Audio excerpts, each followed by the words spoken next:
McCarlan's through, he might go for it, still going, trying to barge his way through, goes to the shot, what a goal! Arriving Rian O'Neill from an almost impossible angle, and that's the rousing score now we're looking for.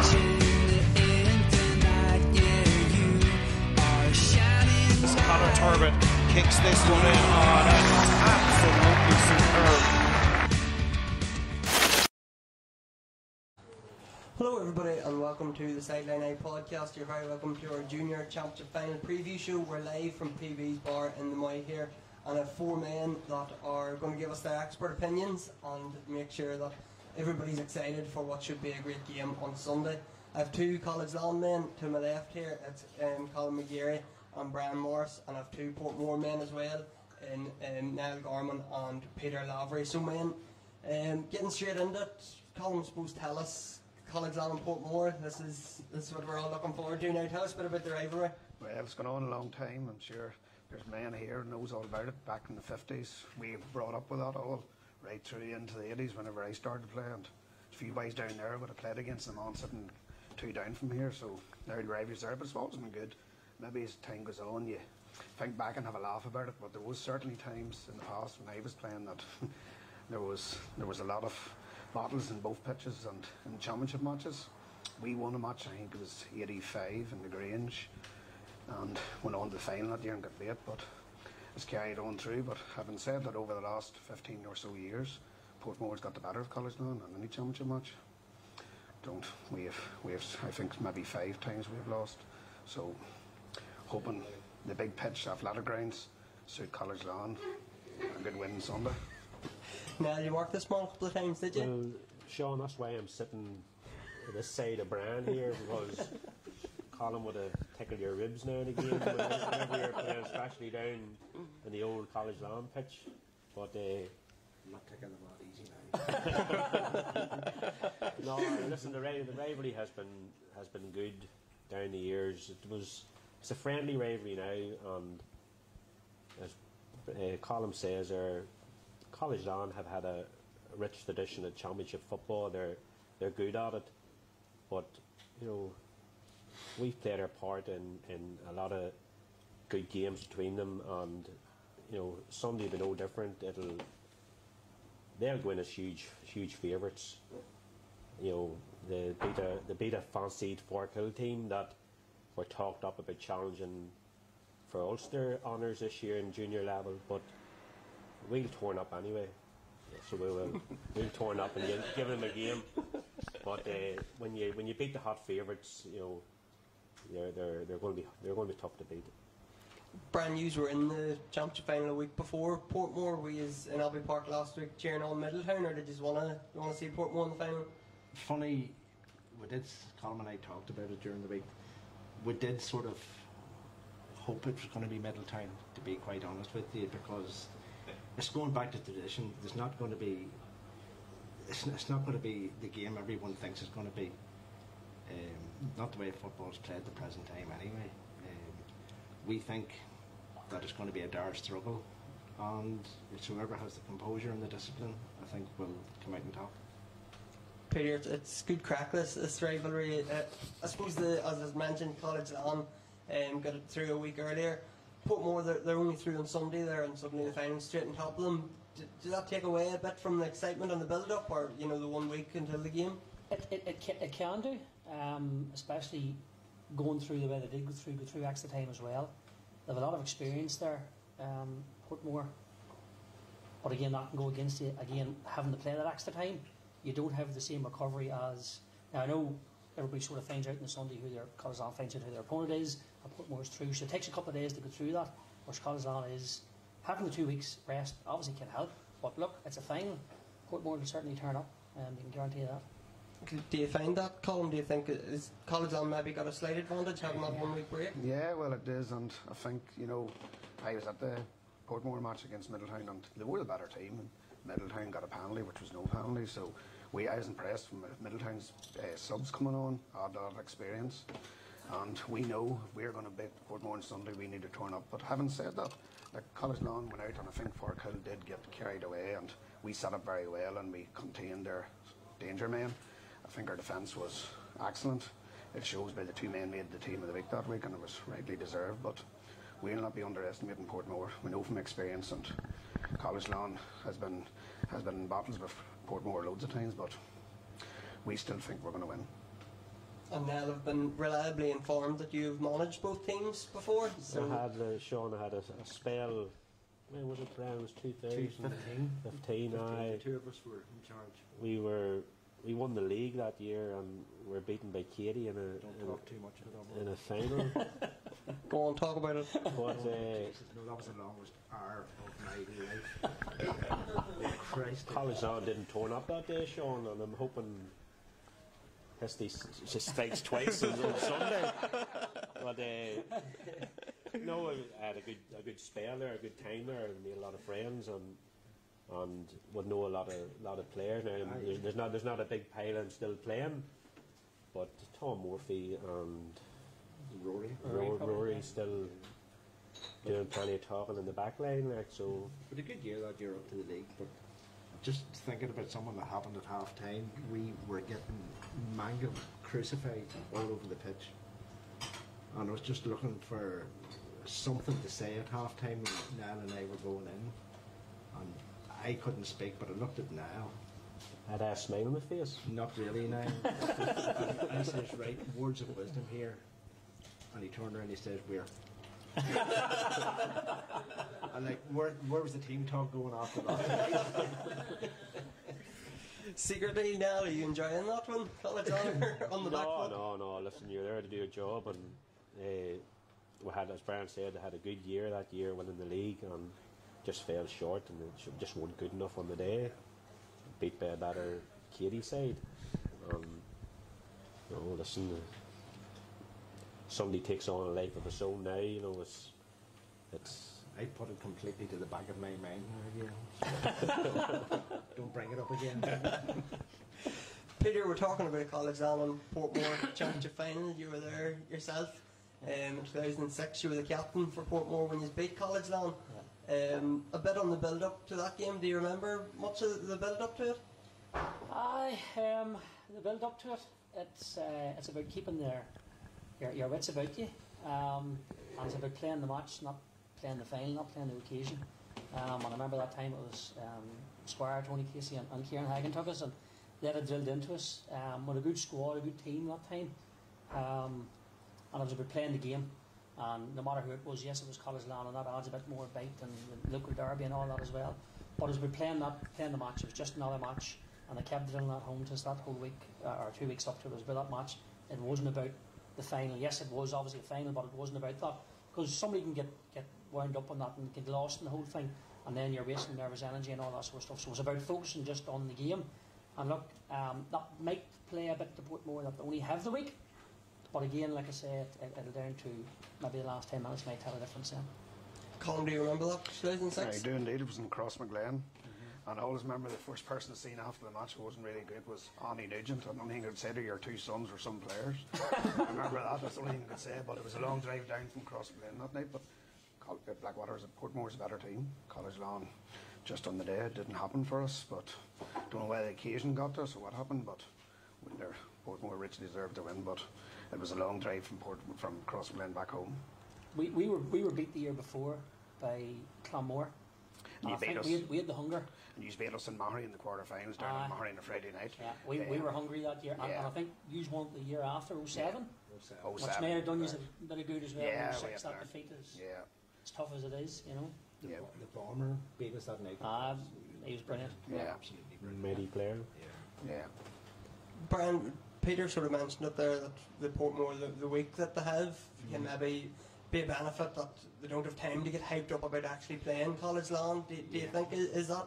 I don't know. I think, look, the fact that it is a local derby and it is College Lawn being Portmore, like that rivalry is one from the start of time. Really, it'll be hard to keep away from it in the back of any player's head of who they're playing.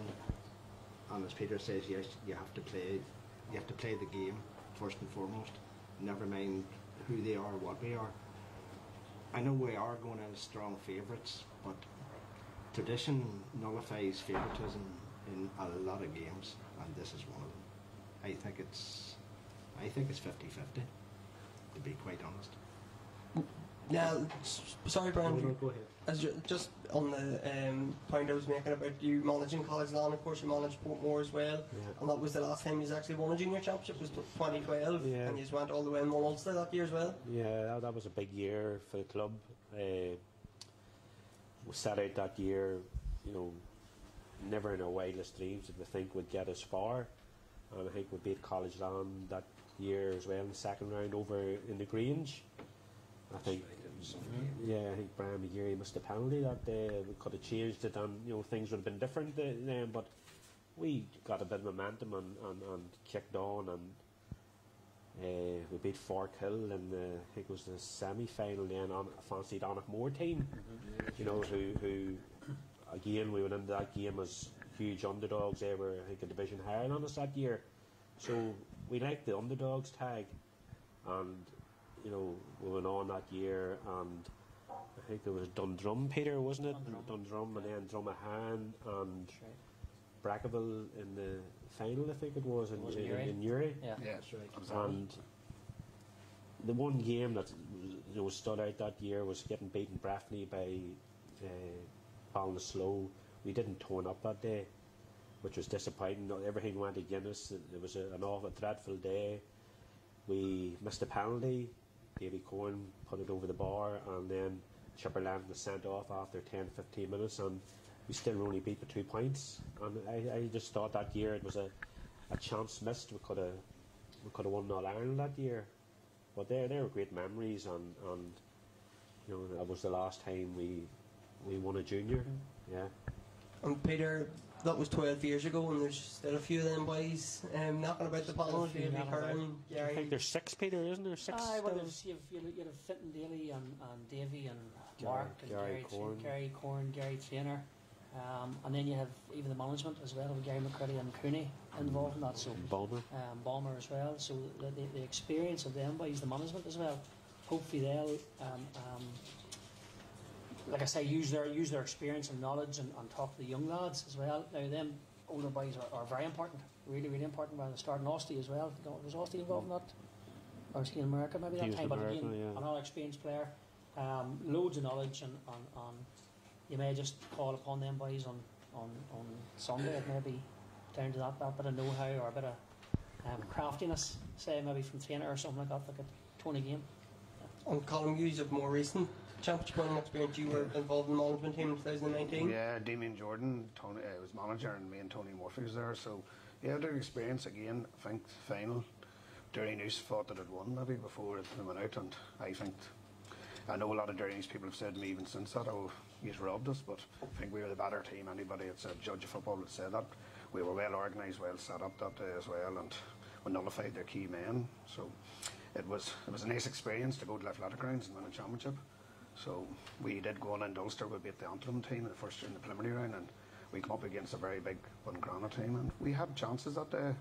I thought, right, here we go, maybe in a run like Portmore done, because we looked up at Portmore the year that they got on to the All-Ireland semi-final. I was in all their games, but Buncrana with their 2 county men got a goal early in this late in the first half, and we never got back again after that. But you sit back after and think, God, that was a chance missed too. So I know what Niall means, even though we didn't get nearly as far as what they had done.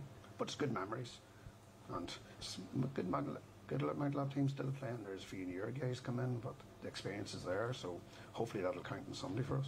Yeah, Brian, there's a lot of that team still obviously involved. From the 19. From 2019. Yeah, there is. Yeah, we lost Niall Brady a couple of years ago, but then he came back again, so he's made a huge difference from a goalkeeping perspective. Our defence has been ticked tough, give nothing away, disciplined, and the two, Porrick McGeary and Shamey's 2 lads, Porrick McGeary and Carr midfield, have been workmanlike more so than showing the panache that we know they can have, but that we don't know. The final could bring that out in them. And then our forward line has been doing the business. In every sense of the word, in that the chase back, the tackle, very, very tough tackling, and as I say, disciplined. You mentioned the midfield pairing of the two McGeary's, Park and Cahir. Yeah. these two teams are probably the best two midfield pairings in junior football, because Park and Carr are great footballers. Park was a club all-star, I think, in 2019, right, yeah. And Portmore have two giants in the middle of the field. Unbelievable. So the midfield battle is going to be brilliant, Brian. It is going to be something to watch out for, what way it's going to be unfold. But once again, how do you sort of stop the aerial threat of those two men? Well, there's ways and means, isn't there? Colm's not playing. I wouldn't be nearly tall enough. I'd need to get 3 foot off. When I seen them midfielders of yours on Sunday, I definitely said I need to grow. There's always a way. Now, speaking about sort of the midfield battle and that, there's going to be probably a mixture of youth and experience in that Portmore team. We talked about obviously experienced lads, but there's a couple of minors that have come through this year, the likes of Jude Lavery, Conor New, Flinton McKenna, and they're blending well with the team. They are. They come through from. They're still all three of them are playing. Still minors. Played a lot of minor football this year, and it's going to take time for them to step up. But I really thought in the second half, the introduction of Jude Lavery in the second half swung the game in our favour. I don't know, Peter, was Gregory a good footballer? He took his football after Gregory, wasn't he? I'm not sure. But I think that reaction's He talked a good game, didn't he? But seriously, Sean, Jude turned the game on Sunday. He was getting ball from our half-back line. He was driving through, and he drew a couple of frees that were scored from, and he was in the end of the goal. Toe poke that just got in front of the keeper, which ultimately won us the game. Because I don't think we scored a point after that goal, and sort of hung on. But yes, Conor Agnew kicked the first score of the game, and surprisingly he was taken off. But he's going to learn. He's going to get experience every time he goes out, and no doubt Sunday the three of them at the start will do us proudly. I suppose it's important, Peter, getting 2 or 3 minors in every year, really, just to boost numbers, even at training and squad rotation and everything else. Yeah, absolutely. And look, really, the club is in a bit of transition. Hence why the older boys are staying on and have stayed on and have been asked to stay on to sort of see that through. The club was in a finals last year on the 16, a minor final, and it's good to see that you hopefully have a crop of lads coming through, like they did come through that time in 05 and 06, and that really drove us on and ended up being the core of the team that won the Ulster. So it'd be good to have that, but the club is in a bit of transition. It may be like, if you asked anybody at the start of the year, would Portmore be in a junior final? Like, even the most ardent Portmore fan probably would have said no. But look, they're there. Obviously, they've beat what's in front of them. But the youth there, yes, there's good youth, and it's good to have the mix of youth and experience. But they just need a bit managed coming through, right? Yeah. And is it too early for this team, Peter? Do you feel, or not the look? If they win on Sunday, absolutely not. It'll not be too early. But again, like I was saying, nobody was expecting us. Sometimes it can surprise you that way. But just to love them, just to get in, maybe ease their way in. It's great they're there in a final. Doesn't come around that often. But as long as they just seize that moment, because look, we were lucky enough in 05 to get straight back in 06. If we hadn't, it could have been years before we had. You know what I mean? So hopefully they grasp it. On Colm, Paul Doyle coming in this year, obviously a vastly experienced manager, has won 2 championships, junior championships with Katie and Darren in recent years. I suppose talk to us a bit about his impact on the team and the club. Yeah, well, certainly impressed on his track record before he came in, as you say, with Katie, I think, and Darren was the 2 junior champion he won. You can see by the way, number one, our fitness level a lot better than what has been the last few years, I think, and the way the team's set up and the players all know what they're doing. So Paul has done a good job, and obviously his men along with him too, but we are very impressed, and we've certainly got the full back in the college lawn, and I think he's brought us to a wee bit different, the young new players coming in, Conor Donnelly coming in this year, and Keely McQuaid there. He's certainly got them guys all playing a system, and it was very evident against Forkhill, the way we set up. People said Forkhill's shooting options were very poor. I think it was the way we set up that we made them take the bad shots out in the sideline because the key men weren't getting time on the ball to shoot. So that's all down to good management. That bit of experience Paul Doyle has, Brian, it is key coming into a game, say, against the favourites. Yeah, look, you have to say, Paul Doyle, and I've seen a lot of the training sessions, I'm, by the way, the team chef. That's what I'm down to now, from management to chef. And don't worry, he's not going to, them boys give him any hot food, Brian. I have to say, Jeff's. Great correct. Great offer. I have it in the back, I should have put it in the front. But I have to say, Paul has improved every player. I've watched the training sessions there, and you just see there's a bit of a mood, and every player that he is involved in the squad, newcomers and all, he's improved them. And when you do that, there, you know what you're about. And I have to say that about them all. And with the other guy with him, Mickey Cullen. Yeah. So he is plus Keelan and Matty. But Mickey Cullen is a very astute wee guy on the field and training and drills. And he sort of seems to know what he's about. And Mel on Gary McCrilly, then the Portmore manager, I think he's only quit playing a couple of years. I know he done nets there for a couple of years. He's gone straight from playing straight into management. Gary's held a lot of positions in the club. He was chairman as well, and Gary's done a great job. He's took over maybe a team that maybe nobody else wanted to take over, and Gary's his own man. Whatever Gary says, he'll do. He'll not listen to anybody, which is a good trait to have. And as Peter says, we would have bit the hand off anybody to get the junior final this year. And some of our league performances, although we were scraping by most league games, winning by a point and here and there, but we got over the line. We were beating some games that we thought we should have won, but we know how to win tight games. And I think if it comes down to a tight game on Sunday, I think we'll do it.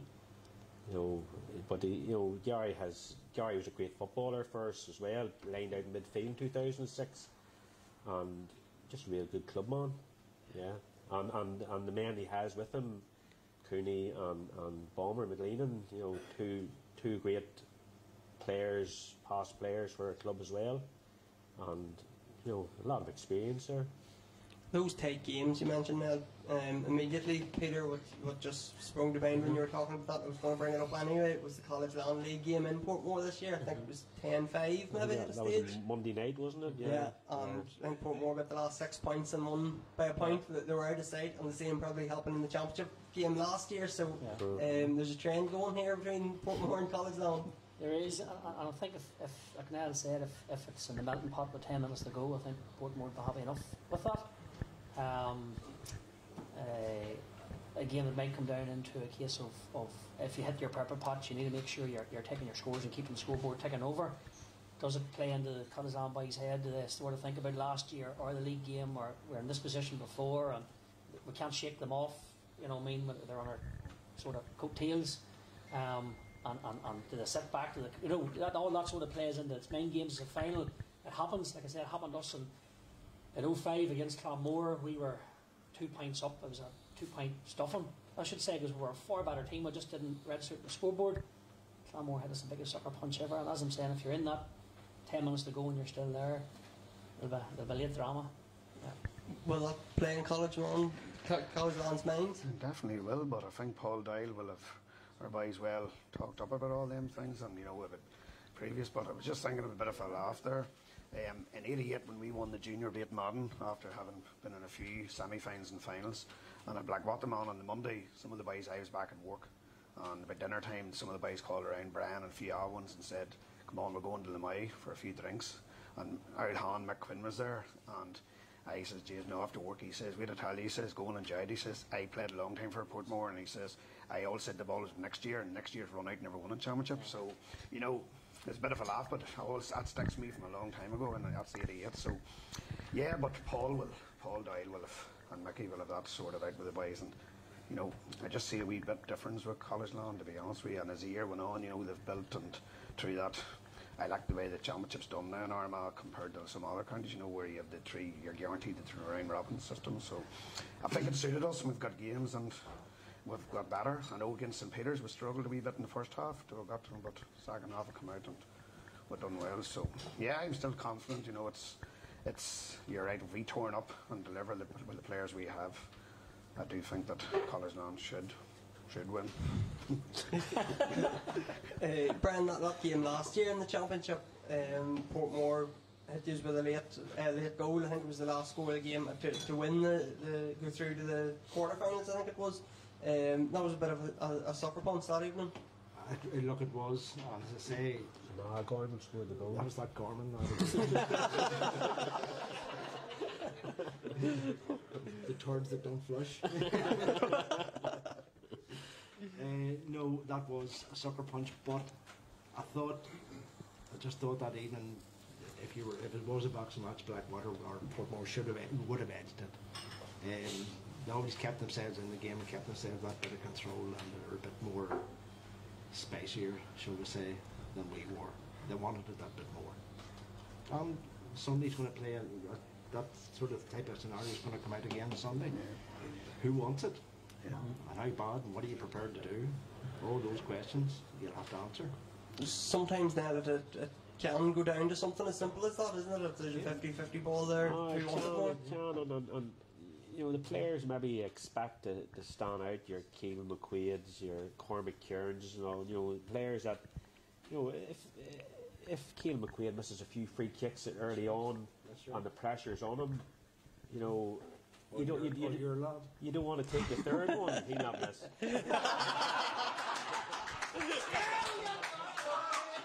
But you better not. But that can play on players' minds. You miss the first two, you don't want to take the third one. Yeah. And the players they expect to stand out sometimes don't. And the players, we had a young lad there in the semi-final, Gavin Kelly. Gavin played most of the start of the year centre half forward. Gavin was always a defender, and he was superb again Middletown. And it's the players that you don't expect stand up and be counted, and you need a dozen, 13 players to stand up to win a championship. You can't rely on Keelan McQuaid or Cormac Kearns or Brian Gorman or Mark Horn to win a game. John McLaughlin to fetch every ball. It's not going to happen. Just on two names now mentioned, Peter was Keelan McQuaid and Cormac Kearns. McQuaid is 7-19 in the championship, and Cormac Kearns is 7-14. Yeah. So two hot shots, if you've ever seen them. Two hot shots, yeah. I think Keelan seems to have a good relationship with James Kelly there. They've a good pairing together. They link up well. Certainly something I'm sure the Portmore management will have targeted, as everybody sort of will. But again, it's not easy. It's not just as simple as stopping him or stopping Cormac. It's stopping the supply coming in. There's a lot more to it than that. Them boys can finish it off, and they will, both will, if they get the chance, Cormac and Keelan. But it comes down to, I think we mentioned earlier on, the midfield battle. If there's no ground given, it's going to be maybe not even a clean catch. It's going to be that second ball. It's going to be that dirty ball. Whoever wants it more, whoever's willing to put their head in, they wouldn't normally put it in. That's what it's going to take. It's going to take that wee bit extra on Sunday to do that. And then from that'll give you a bit of a drive. Like it may just be a catch that turns a game. It may just be a block that turns a game. Mightn't even come down to that. Like there's College Land, they kept Farkhill to 7 points. To me, it wasn't their forward line that won that. It was their defence that won it. And it could be the same again on Sunday. It mightn't be the two boys in the forward line. I know a lot of we talked about them and their hot shots and their top of the scoring charts at the minute.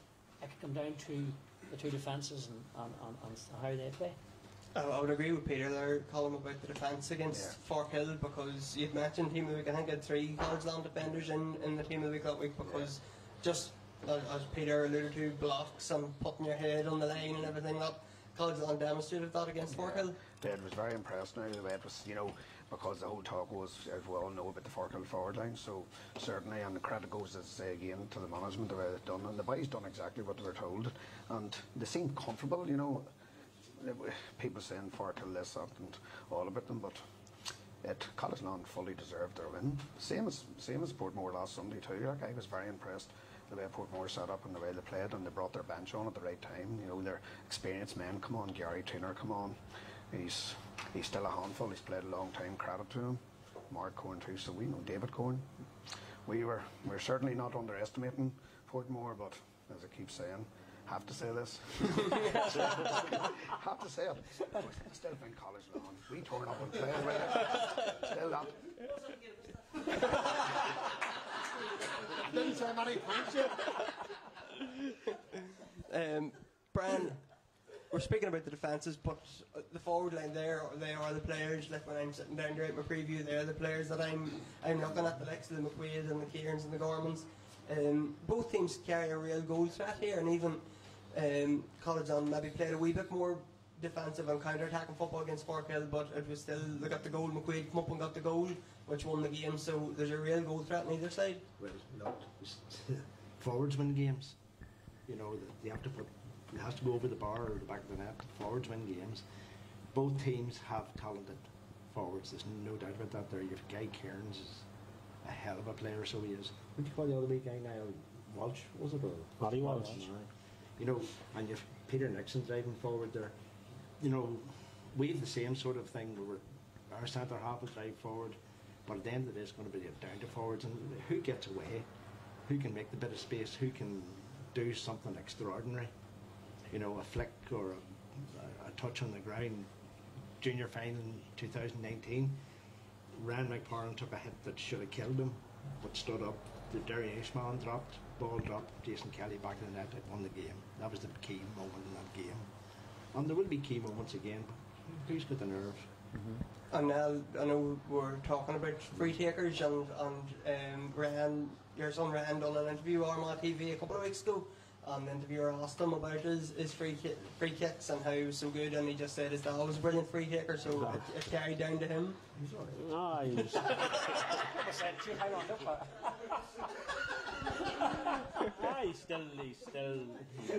he still misses a few too, Sean, but he does practice a lot, and he's had a good year. Ryan started off in the forward line, and then moved him back. Gary's moved him back into the half back line, a wee bit of freedom, and he still comes up, and he is a good striker of the ball. Though sometimes it's nerve-wracking watching him, you know, tight games to put them over, but you know, if it come down to a free kick or a 45, he's not shirk the challenge. He'll take it. You know, if he misses, he misses, but he'll not hide from taking them. Yeah, he is a good free taker. Yeah. Who was better, Peter? You seen them both hitting frees? He paid me more. I know. Listen, I played with him for years, and it was unreal. Like, you knew if you're anywhere inside the 40-50 metre, and it was a free kick, you set it down. Yeah, there was no questions asked. Like, it was, you don't even took a quick one. Now it was taken from anywhere. And even if it was too far out, you still put it down because he was going to give it to somebody to get it back and then take a shot. Peter, God rest poor Tom Donnelly. Tom, we played Geraldines up in. John Morrison was over. We got a free kick. It was a real wet day. It was a St Patrick's Day actually. Played Geraldines, and I was in the half back line. Ball went up, and Tom was fouled 14 yards out or something in front of goals, and I was jogging up to take it. But whenever I got up, Tom was swinging the left foot at it and dropped it short from 14 yards out. I remember that, but no, it was. That was the last time anybody could take a free. And Tom never took another one. Lads, we're coming to the end, and usually how we end these shows, we'll go through everybody and get their predictions. Colm, not sure if we've got yours or not.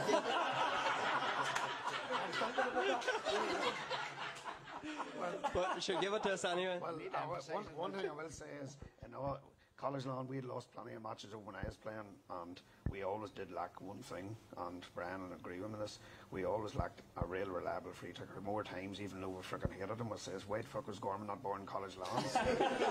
So it's certainly Grana's son, definitely done. But yeah, back to what we do, or to the results. College Lawn by 2-3 points. Brian, how do you feel about it? Down to the last 10 minutes, I think I would fancy our chances the last 10 minutes, 2 or 3 points. I've had a notion about how this was going to go, but you will continue anyway. Niall, how do you see it? We paid you for you. Not too much.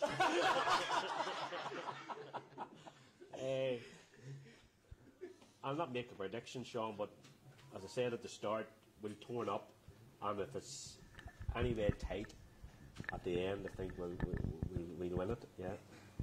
Peter, leave the last word to you.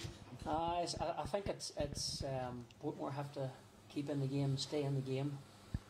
As we all agree, colours on our favourites for it, but it's containing them, keeping it out. Portmore need to control their own game, and like I say, if there's 10 minutes to go and we're touching distance, there'll be a bit of a drama at the end, I think, and it might just Always has to be, and it might just be a late goal or a couple of late points, but we'll certainly rally and give it a go. That's one thing for sure. Well, no surprise there, split 50-50 on our predictions. Thanks for the 4 men for coming on. Can we get a round of applause for you? Great work, Wayne. Has really whet the appetite for Sunday's meeting, and of course that's going to be live on Armagh TV. It's at 4 o'clock.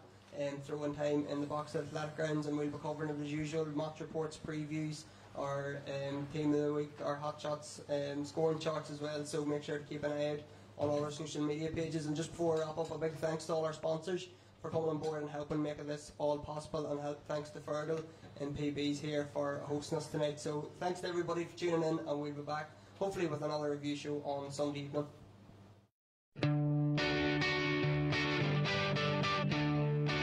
Hurlings through, he might go for it, still going, trying to barge his way through, goes to the shot, what a goal! Arriving Rian O'Neill from an almost impossible angle, and that's the rousing score Armagh were looking for.